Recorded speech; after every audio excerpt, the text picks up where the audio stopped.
Welcome to Prophetic Nights with Prophet Petrus. And so today's topic is everyday life in biblical times, insights into the ancient practices. I don't know about you, but I'm very curious about all things, especially the biblical times and the people that lived there. And so I often ask myself a lot of questions. For example, did they eat 3 times a day, breakfast, lunch, and dinner, the way that we do? Or did they do arts and crafts, or did they brush their teeth? And so today we're going to be looking at some of these questions and looking at how people addressed it in their era. Let's jump in. So the first question that I had was, did they have dental care in the Bible? And in fact, yes, the answer is they did. The first dentist was an Egyptian named by 𝗣𝗍. I don't even know if I'm pronouncing that right because it's a dead language.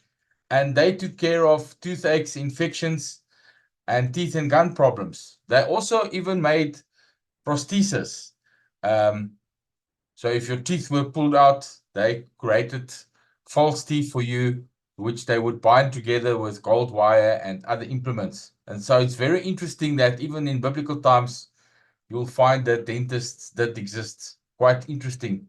And so then my second question was, did they use toothbrushes and toothpaste? And actually they did. It might not have been the soft bristles that we use in modern toothbrushes today, but the Egyptians and Romans did have toothbrushes. And they would often use a stick, and they would soften the stick on the one side so that the fibers of the stick would represent a bristle. And what did they use for toothpaste? The Egyptians created the tooth powder, which they made from the ashes of an ox hoof, myrrh, burnt eggshells, and pumice. Pumice is a mixture of herbs. Now, interestingly enough, today we know that ashes is very good for you. A lot of people wash or brush their teeth with burnt coconut husk. And myrrh is actually a phenomenal healing tool that has been reintroduced in our current society. And so this was actually a very good toothpaste, better than the toothpaste we have today. Can you believe it? And so the Romans had similar recipes that they improved by adding crushed bone and oyster shell. So actually, I think their toothpaste was better than ours. It might not have been minty, but it was very healthy and very good for you. If you buy a myrrh-based toothpaste, which is first of all hard to find, you'll also see that it's very expensive, but it was common practice in that day. So yes, they did have oral hygiene, they did have dentists, they did have toothbrushes and toothpaste. Who would have thought? And so that, well, curious as I am, that logically leads to the next question: did they have mouthwash? And so, quite incredibly, yes, they did. The Greek and the Romans had mouthwash. This infiltrated into other practices. They used salt, alum, and vinegar, or a mixture thereof. And now, see how the little picture shows how they take a stick and then they soften a part of the stick to form bristles. That was their toothbrush. So, as they were eating healthier than us and they didn't eat sweets, their teeth probably were a lot better than ours. Now, interesting tip, Dr. Weston Price was a dentist who lived in the 1950s, and he discovered some people have cavities, some people don't, and it's not because they eat sweets. And so he set off on a quest to determine why are some people healthier than others, and it led to organ meat, specifically beef organ meat. So he found out that people that eat beef liver, beef kidneys, beef heart, beef lung have healthier teeth. Now, today we discovered that beef organ meat contains vitamin K and vitamin K2, which is a key ingredient that many of us lack. And that was the reason why some people had cavities and some people did not, even though both groups ate sweets. So cavities is because of a compromised system. It's not necessarily the sweets. The sweets put the extra stress on your teeth, but you will be fine if your system is not compromised. Coincidentally, for those who want to know, vitamin K2 also breaks down calcified arteries. So if you've got plaque on your arteries and you want good artery health, then you're a good candidate for beef organ meat. Who knew? Did they have doctors? Well, yes. In ancient civilizations, they didn't just have people that were doctors. They had people that were dedicated practitioners who studied and contributed, even though it significantly varied, it contributed a lot to how we understand healing today. And so they had healers, physicians, and herbalists who played a crucial role in addressing health issues. So here are some of the practices. So the first category, and here even many people were doctors in their own household themselves, was herbal medicine. Many ancient cultures relied heavily on herbal remedies to treat various ailments, and so plants and herbs were widely used as a preventative or a medicinal use. It's very interesting to note that herbal medicine is making a strong comeback in the current era that we live in. At one stage, it died out and people started overlooking herbal medicine, but it's actually a phenomenal field that can accomplish much. And so it's gaining traction. For those who want a Christian herbalist, go and Google Dr. Christopher. His recipes are online and he's helped many people healing various ailments. He dedicated his life to herbal medicine, and I've actually used some of those recipes myself, and they do work. They did have surgery. It was limited because of the technology and the tools, but they did perform the basics, and they didn't have anesthesia as we know it. So obviously, probably when you were operated on, you passed out from the pain. They even found that Jews were doing brain surgery in Jesus' day. So how amazing is that? That they were, even with the limited knowledge and tools, understood enough about the brain that they would do a brain operation. We know that there was spiritual healing. Jesus healed a lot of people. Unfortunately, in that time, there were also a lot of magical healing, the black arts, the supernatural. In Egypt, this was quite prevalent. And we know that God is the healing God. And so it's reflected throughout history of all the wondrous healings that God did. Then they did diagnostic techniques. So ancient physicians used to observe you and question you and use rudimentary tools to assess your health condition and therefore find a possible root. And can you believe it that hygiene practices, as we know it, was actually considered a healing tool or doctor's advice, because they didn't have the knowledge that we have today, and sanitation was not recognized as important for preventing disease. Coincidentally, God knew this because he created the human body and he created earth. And so if you look at the Jewish law, a lot of it is cleaning and how to keep hygiene, the ceremonial cleaning and washing. So the Jews were one up above everybody else because their hygiene practices were incorporated into their religion. When we get to that they have toilet paper, you will understand why it was important. And so while medical knowledge in ancient times were limited, individuals with healing expertise existed.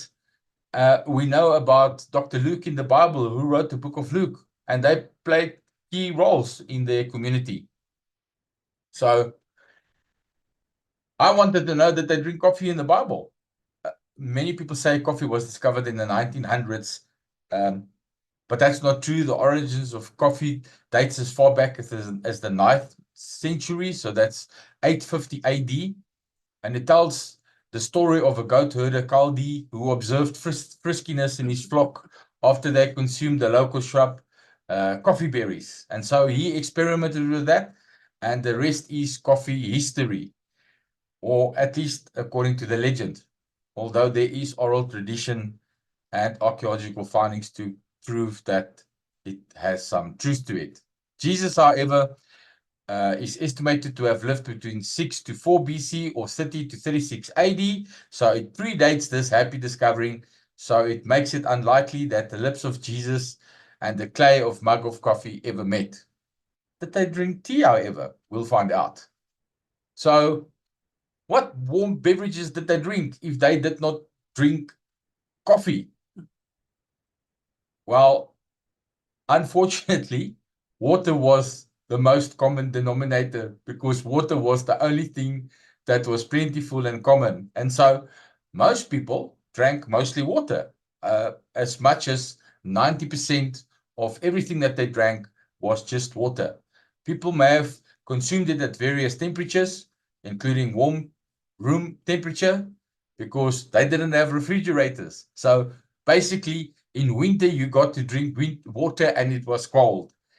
In summer, you got to drink water and it was hot. And that was the definition of a cold or a warm beverage.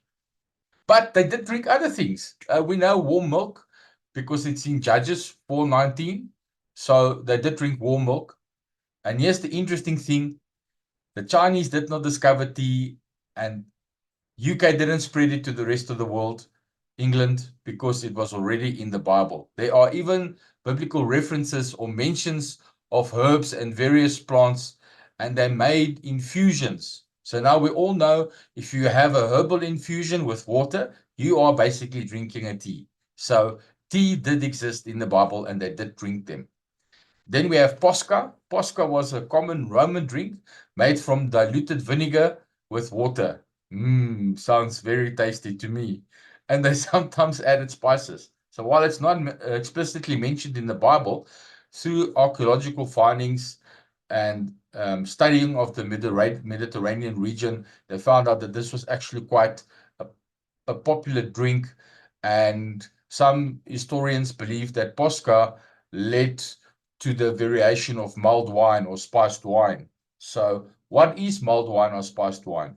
Simply you take a wine and you add some spices and then you boil it over a slow heat so that the flavors can infuse into the wine, and then there you have it. So that they drink fruit juice. I mean, a lot of us drink fruit juice. So the Bible doesn't specifically mention fruit juice.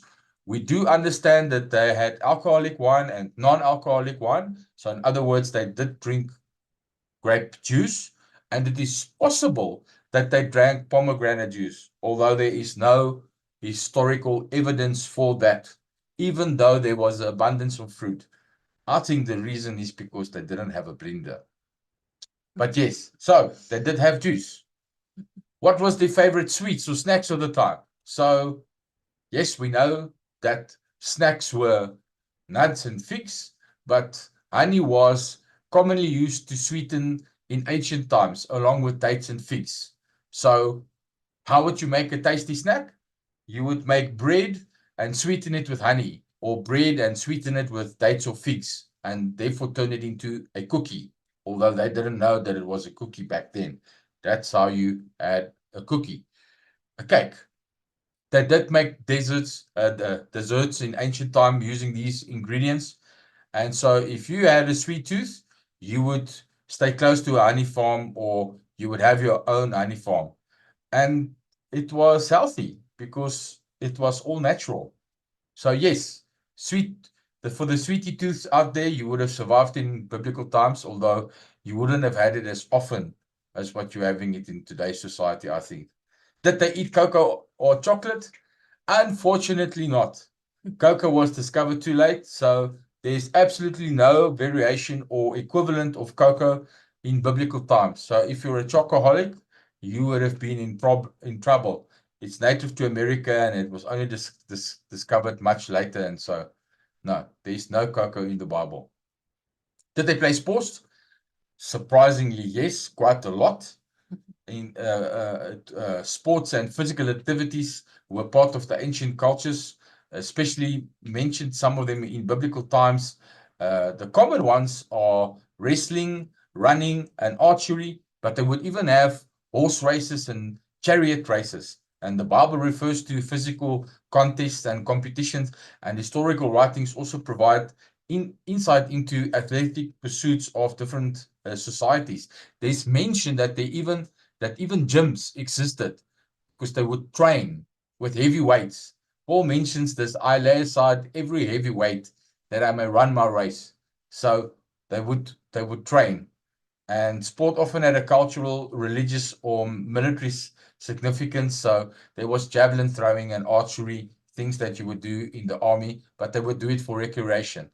So, as we've mentioned earlier, what were the most prevalent sports? Wrestling was very popular, and a lot of the cultures did that. Then running and athletics, I suppose because the messenger has to deliver something important, or in a war, the one that runs fastest is killed last. I don't know. But foot races is in the Bible. Even Elijah, when he ran away, God strengthened him and he ran faster than the chariot, and he overtook the chariot. So he won that race. Archery was prevalent and very popular. Chariot races, which was actually very dangerous. People died, but they loved it. So I guess if there's gore, people are interested, just like today. And they had various ball games. Anything where the ball was played in different cultures according to specific rules, and the structure varied based on what society you lived and where you lived. That they have hobbies. Many people don't know this, but while the concept of hobbies may not be distinct in ancient times as it is today, and while it's not talked about in the Bible a lot or mentioned, when you study out archaeology, oral tradition, and other regions, and you discover that it was actually quite prevalent. So their common pastimes included storytelling, which was very popular, music and dancing, and artistic pursuits like pottery or weaving, or even making clothing.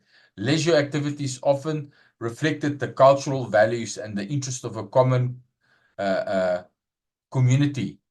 While in terms of hobbies, it may not directly apply today, but in ancient times, they had pursuits outside of the ordinary routine. So in other words, they did other things than just work to keep themselves entertained and fulfilled. It's very interesting. Did they have pets? Yes, ancient times people did have pets. While most people formed the bond with their work animals, for example, you get attached to your favorite cow, Betsy, who produces the milk.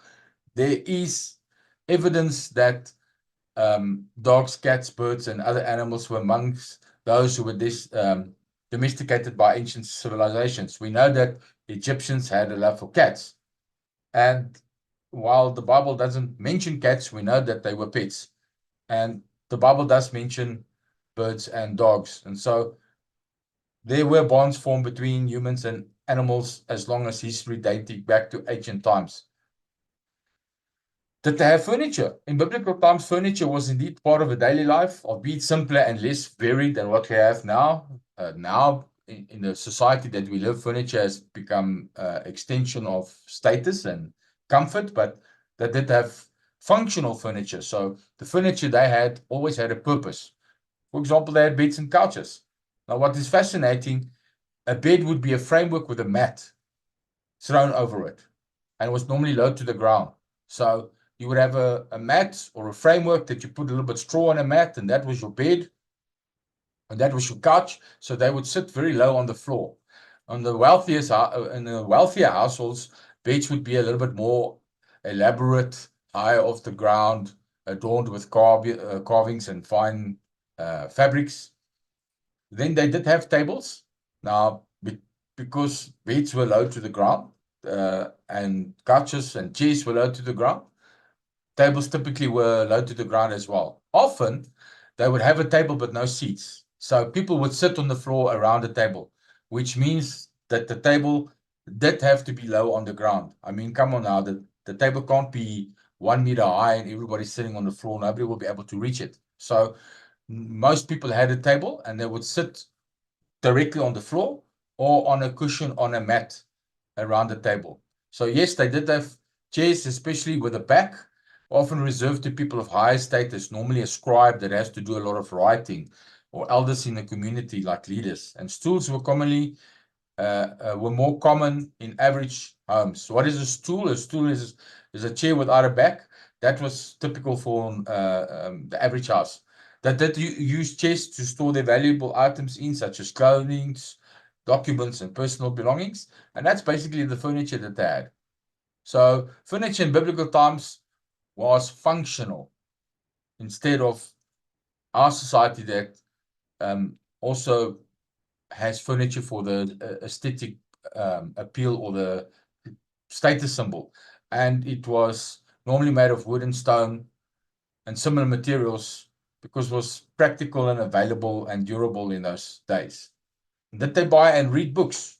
So this is quite interesting. Biblical times, it's very different from today. The primary because they wrote on scrolls, which was made from papyrus or parchment.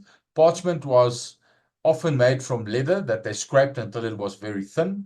And so it lasted very long, but it was expensive to make because leather had many other uses to make sturdy boots and things and clothing. And so it was mostly only religious texts, legal documents, and very, very important writing that was written down. So literacy, unfortunately, most people in that day could not read. It was only the educated elite, the scribes, the priests, and the scholars that was able to read and write.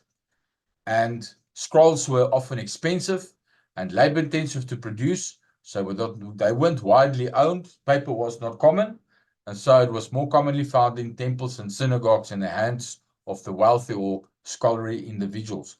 However, they did have public readings, so since personal ownership of scrolls were rare, people would gather together publicly where a scroll was being read so that everybody can hear. This is true for the Word of God. This is how everybody heard or read the Word of God back in the day, even before Christ. They would go to the synagogue, and according to the day, they follow a calendar, what passage must be read on what day, the reading of the scripture would happen. They did this so that in all the synagogues, the same scripture is read everywhere. Why was that so important? Because I might be traveling. So I may be in my own synagogue this week, but I may be in a new synagogue next week due to traveling, because maybe I'm going to sell my wares at the market. Then I'm not hearing a passage that was already read, or I'm not skipping forward to a new passage that my synagogue would be read later. I'm getting the same reading that's being read back at my synagogue. How cool for school is that? I wish our churches did that today. So books as we know them, bound with a cover, didn't exist. The fanciest you got was a scroll or a parchment or an engraving on stone. Did they change job? In ancient times, people did change jobs. Although it was more stable long-term employment and a single occupation that they did for their entire life. The only time that they changed jobs was not due to stress or lack of salary. They only changed based on practical needs, societal roles, or economic factors. For example, if a drought is coming, people will start farming because more farmers are needed. Did they have fashion trends? This may astonish you, but they did. They were very fashionable. Different cultures in ancient times had distinctive clothing styles that progressed over time to what we have today. And fashion trends were influenced by factors such as social status. For example, purple was considered a royal color or expensive color because it was difficult to produce. And so scribes of high stature or rich people would wear purple to show, hey, look at me, I'm rich. And the climate would influence it. Obviously, in hot regions, cotton that breathes is better, and cold climates, maybe a leather jacket, and available materials and cultural development. For example, Jews had a requirement what their garments must look like and how they must wear them.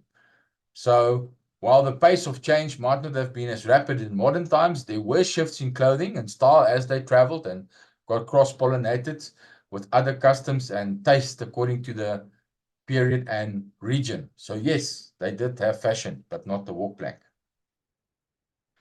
Did they have newspapers? In biblical time, there were no newspapers in the way that we understand it. The concept of printed publication containing news information that exists, but only for important information such as decrees or announcements from the king.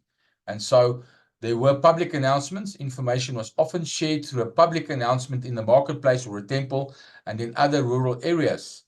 So, for example, officials would get a messenger that would stand in the square and decree or read the scroll. Hear ye, this says the king. If thou not give 10 apples and 3 bushes, you will be beheaded. Something like that. The tax laws and things were announced publicly, normally, traditionally in the square of the town, so everybody could read it.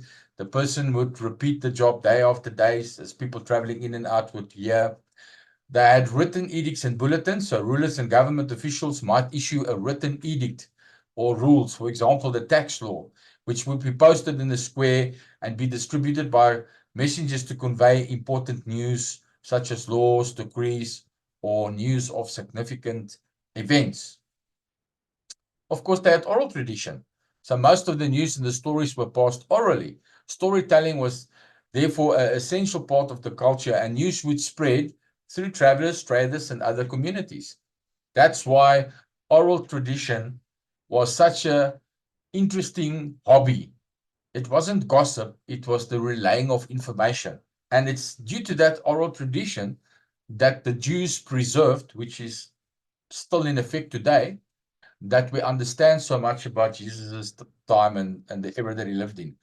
And then there were letters and correspondence, personal use and communication. Letters were written and delivered by hand or through messengers. In some cases, the letter could be circulated through a larger group serving similar purposes as a news bulletin. We know that Roman soldiers had to write reports how the troops and things are doing. So Roman generals would send letters to each other, for example.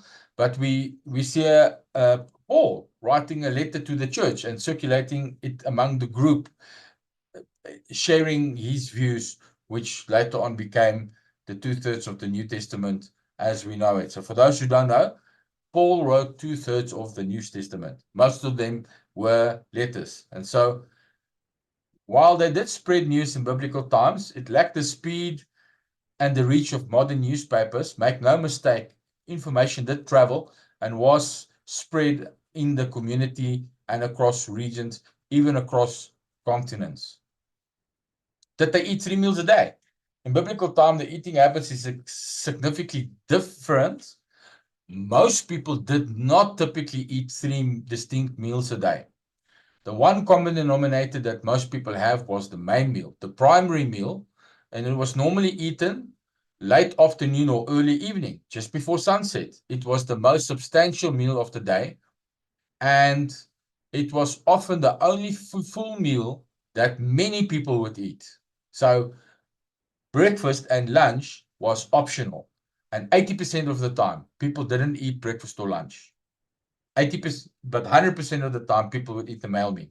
So if you eat the main meal and something was left over, that normally was breakfast, which would consist of the previous day's bread, olives, or figs.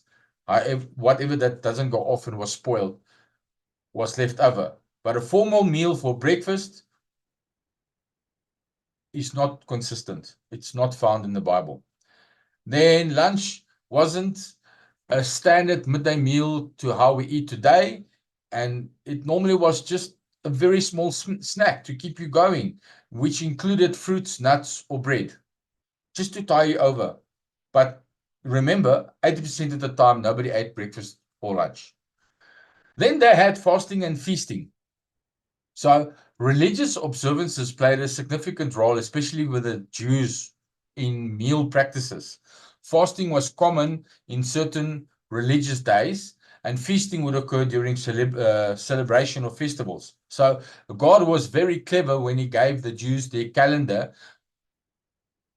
They would receive a calendar for the year, and it would tell them which were the religious observant days where they must fast, and where is the feasting days where they can celebrate. And God timed it in line with the seasons. So there's more religious fasting days during winter because food is not plenty, and there's feasting days during the harvest at the end of summer, the first fruits, and as food is being produced, as food is plentiful.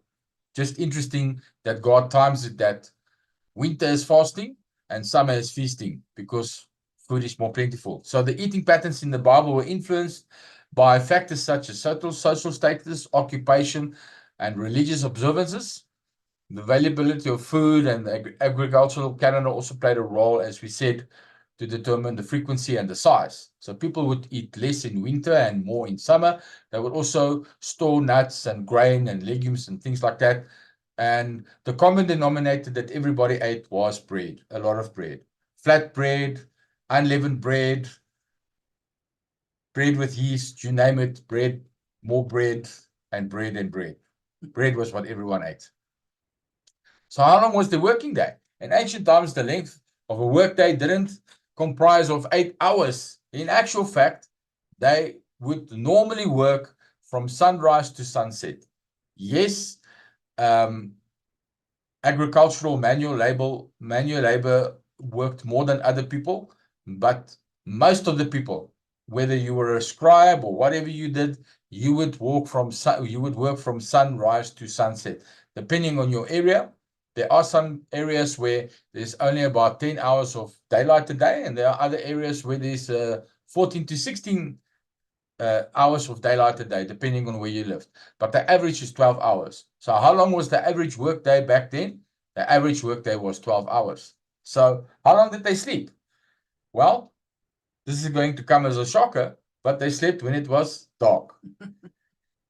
So they slept longer than us, and they slept better than us, because they didn't have, even though they had lamps and they could make light, it was normally the culture.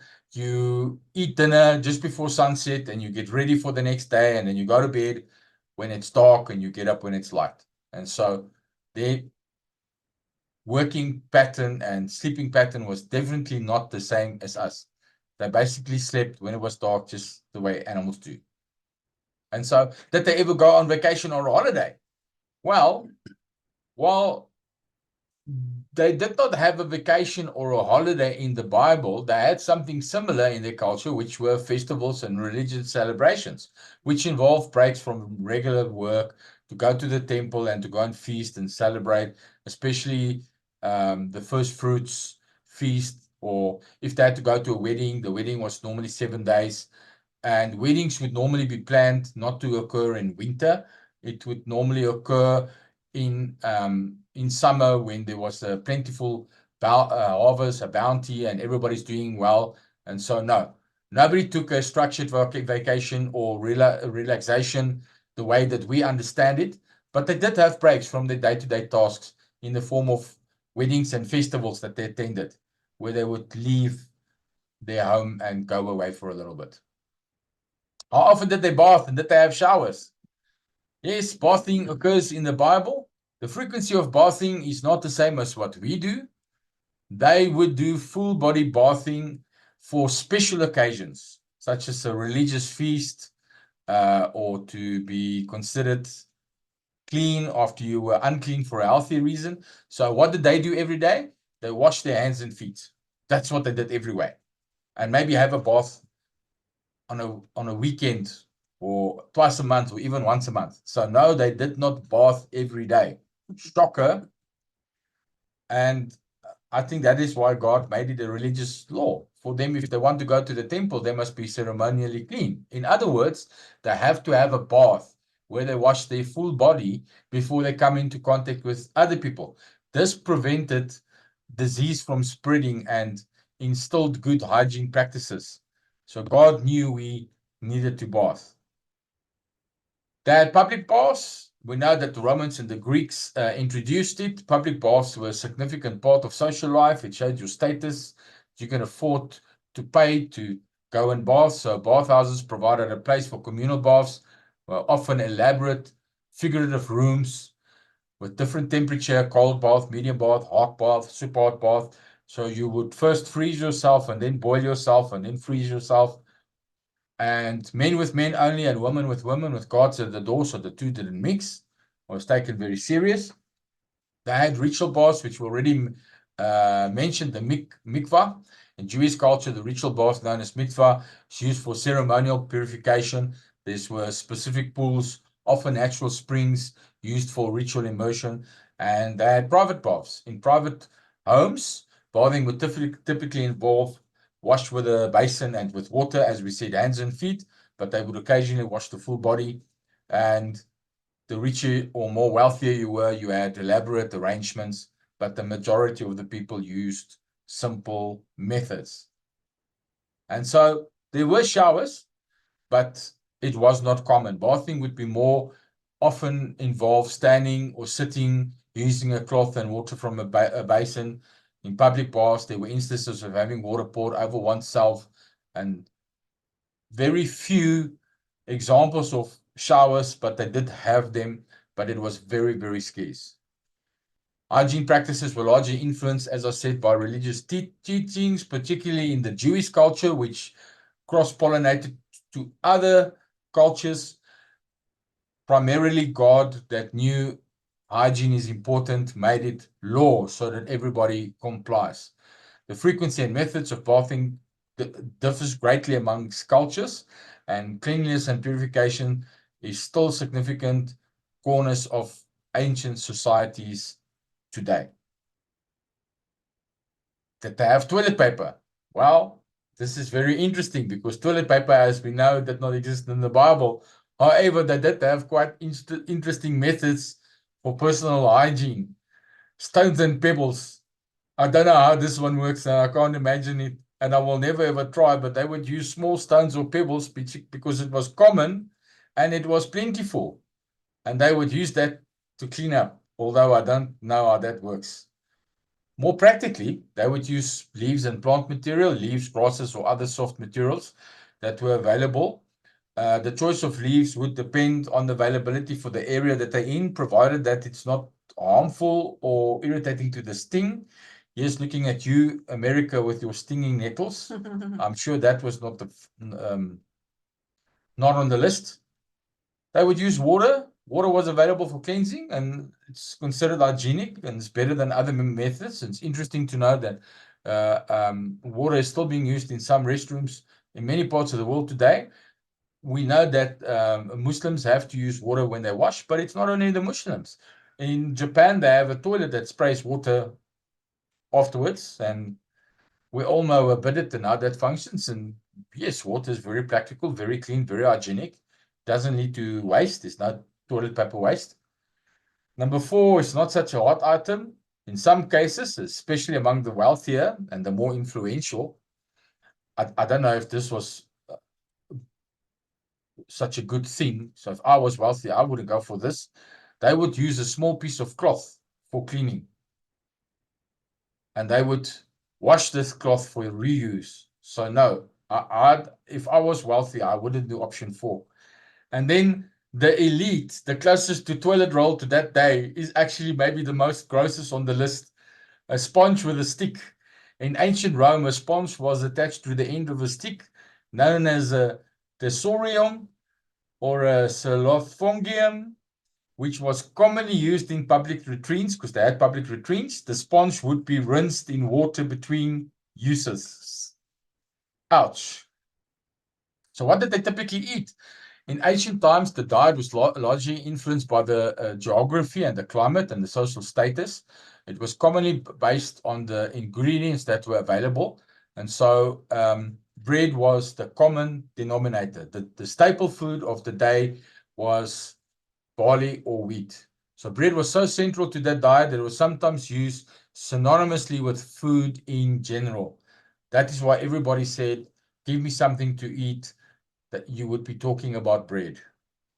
Then second on the list was grains and legumes. So besides barley and wheat, lentils, beans, and other grains were very common, often boiled into delicious stews and porridges that they would spice with fresh herbs, and quite amazing. Fruit and vegetables, including figs, grapes, pomegranates, olives, and onions, garlic, leek, cucumber, a variety of greens were also part of the diet, although it was seasonal. They did dry some of this, but most of it was consumed fresh. So meat was not as frequently eaten as you may think. Most of us carnivores eat a meat dish per day. We will have a bit of meat every day, but back then it was a luxury. So while it was consumed, it was normally eaten on a special occasion or a festival. The common meats included fish, goat, lamb, and poultry. Pork was generally avoided due to religious restrictions, not just Jews, but other cultures, because back then they didn't have dewormer and pigs would have worms, especially tapeworm. So it was considered unclean amongst other cultures too. They did eat a lot of dairy, so milk, cheese, and yogurt made from goats and sheep were part of the diet. Yogurt even back then, especially among the nomadic and the rural populations. Herbs and spices were often used to flavor food, to bring out a new flavor to something that's dry and boring. And though it's not as extensive as the latter cuisines, common seasoning included salt, cumin, mint, dill, and mustard. And they would make exquisite creative dishes. Just go look at King David's table, and you will understand. Sweets or candy, honey was the primary sweeter, as sugar was not available, but they would also use dates and figs to provide the sweetness in whatever they made. And while we covered it, water was the primary drink. Wine was commonly used, often diluted with water. So many times when people refer to wine in the Bible, they actually mean the diluted wine. It's 1/8 wine and 7/8 water, which is actually a recipe that God again gave the Israelites. Why? When you add 1/8 of wine to water, the wine sterilizes the water. So if water was not clean or it was making everybody's tummy run, they would add 1/8 of wine to that water and the water would be clean to drink. They also add grape juice and vinegar for the people who left their wine too long. And in some areas, even beer made from barley. So the diet in biblical times was primarily vegetarian, sprinkled with meat. Meat and sweets were considered luxuries, although they did hunt and trap rabbits and birds. And the food was wholesome, nutritious, and closely tied to the agricultural life of that day. And so we hope that you enjoyed this little journey through the Bible as we studied what were some of the things that they did in their day. Thank you for watching.